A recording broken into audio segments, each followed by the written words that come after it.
Okay, since I bought two 30-day 10-segment coach tickets, uh,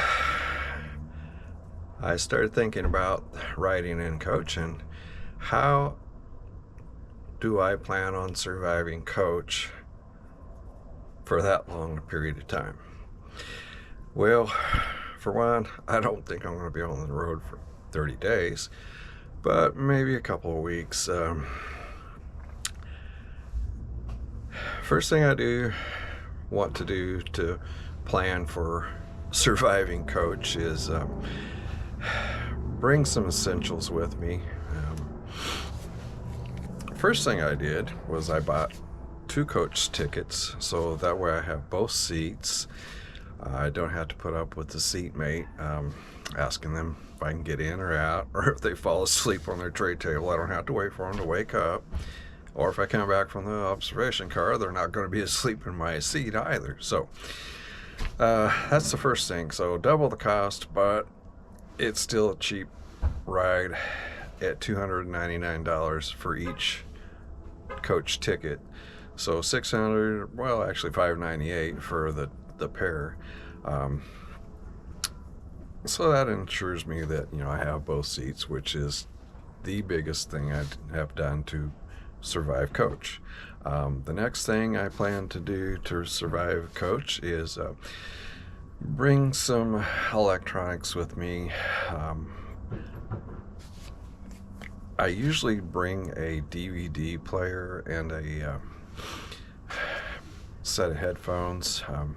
The DVD player it looks like a little laptop, but it's just for DVDs. And with my headset, it's pretty nice when I ride in the roomettes.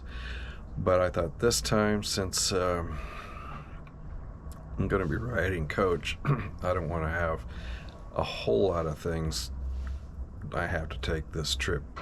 So I'm trying to slim down on that, so that'll help me survive coach also, not having to worry about all my stuff. So for the electronics, since I'm not going to bring the DVD player, I've got a new iPhone and I've got the Apple TV on that, so I can just plug my headphones into my Apple phone and or my iPhone and listen to the Apple TV. And plus I'm going to bring a Kindle with me, so it'll have several books on it, so that'll keep me entertained if I want to read, which usually I don't read until nighttime when you can't see outside, so that's the best time to read before I go to bed. Had another thing to survive coach when I'm not listening to the music or with my earbuds. I plan on using some good earplugs that I bought for my wife to take to concerts with us, because sometimes the music's a little loud for her. So I'm gonna do that to keep myself entertained. Another thing to survive coach is get up once in a while and wander around the train. You can always wander to the observation car and look around and look out the windows there for a while. They have a cafe downstairs in the observation car, so being a coach, I probably won't be eating in the dining car. That's a little pricey for coach passengers. It's $25 for breakfast, or 20 for breakfast, 25 for lunch, and 45 for dinner, I believe it is. So about $90 for the day. But down in the cafe car, they have a few seats down there, so you could sit and eat your food and look out the window also. So between observation car and the cafe lounge and all that, that'll help eat up some of my days.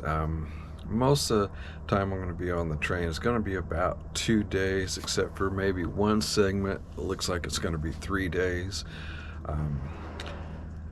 Originally I had planned on going from Los Angeles's Union Station to Seattle's King Street Station, and stay a day or two in Seattle, and then go on from Seattle to Chicago on the Empire Builder. Stay in Chicago a day or two, and then from there I had thought about taking the Floridian down to Miami, which is about probably a 3-day trip at least. But the only thing coming back from Miami to New Orleans is a very long trip. It says it's about 62 hours, so if it's going to be 62 hours on that train, I don't think I will be going to Miami.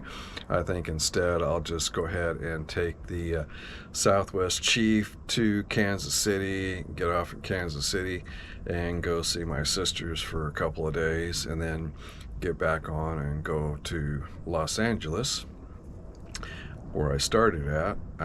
Should be, it's about a little over a week, probably about 10 days at least, if not a little longer.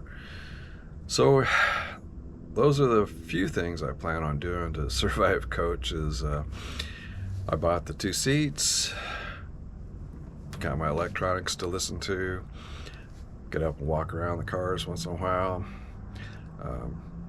Also on fresh air breaks, I always like to get out and do what I call walk the train. Seems like a lot of YouTubers do that. They'll start at one end of the train and walk to the other end. And the length of most of those trains is about 3/4 of a mile long. So, you do for end to end, and you walk about 1.5 miles. So, most of the breaks you don't have quite that long, but you can get at least one full length of the train in. Except for when you're in Albuquerque, New Mexico, which that's almost an hour, sometimes 2 hours long, that you get to stay there, which is quite a while. And there's a grocery store just down the street, and I'm sure they love Amtrak for bringing them customers periodically. So that is what I plan to do to survive coaches.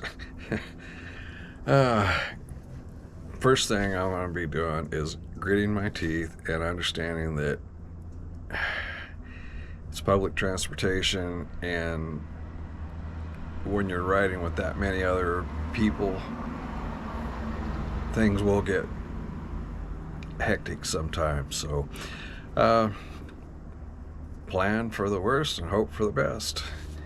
Let's travel.